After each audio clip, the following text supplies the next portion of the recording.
Le fait d'être une femme rend toujours les choses plus difficiles.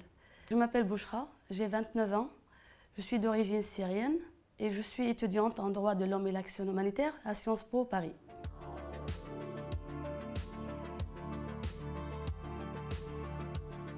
Je viens d'un petit village dans le sud de Daraa, en Syrie. Et c'était toujours très difficile parce que c'est une société très patriarcale. Et l'éducation n'était pas une priorité pour personne. Et du coup, je ne pouvais pas avancer dans la vie. Tu es une femme, tu es censée te marier, avoir des enfants et c'est tout. Mais je suis arrivée à faire mon bachelor en Jordanie, après la guerre. Il n'y a pas d'opportunité en Jordanie. Tu ne peux pas travailler, tu ne peux pas voyager, tu ne peux rien faire. Et aussi le fait que j'enlevais le hijab, j'étais en danger. Après, je suis arrivée en France, j'ai appris le français. Là, je fais mon master. C'est toujours difficile à quitter son pays, sa famille. Je me sens toujours plus vulnérable que les autres. Le fait que je suis une femme, je suis étrangère. Le fait d'être une femme rend toujours les choses plus difficiles.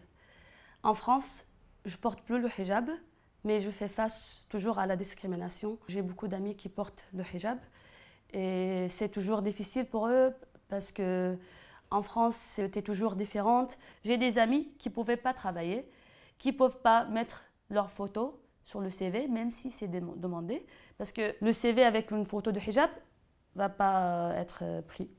Et ça vraiment complique les choses pour les femmes. Ça rajoute à nos vulnérabilités, le fait qu'on ne peut pas marcher tout seul la nuit. Chaque fois que je rentre au 18e, les hommes dans la rue ils se sentent plus autorisés, légitimes de me harceler parce que je suis une femme surtout et parce qu'ils savent que je suis étrangère et ils peuvent le faire.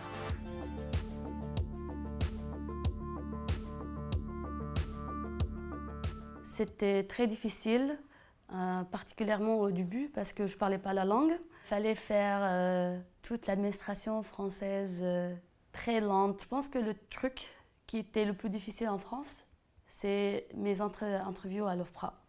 Parce qu'il fallait que je raconte ma vie, il fallait que je sois très sérieuse. J'étais refusée la première fois et il fallait que je vive ça encore en faisant l'appel au CNDA. Tu vas demander l'asile dans un pays, c'est forcément parce qu'il y a une raison pour laquelle tu le fais. Et moi, je suis forte, je peux m'en sortir, mais imaginez les autres femmes qui ne parlent pas la langue, qui ne peuvent pas, qui sont fatiguées psychologiquement, physiquement, mentalement, qui ne peuvent pas y arriver.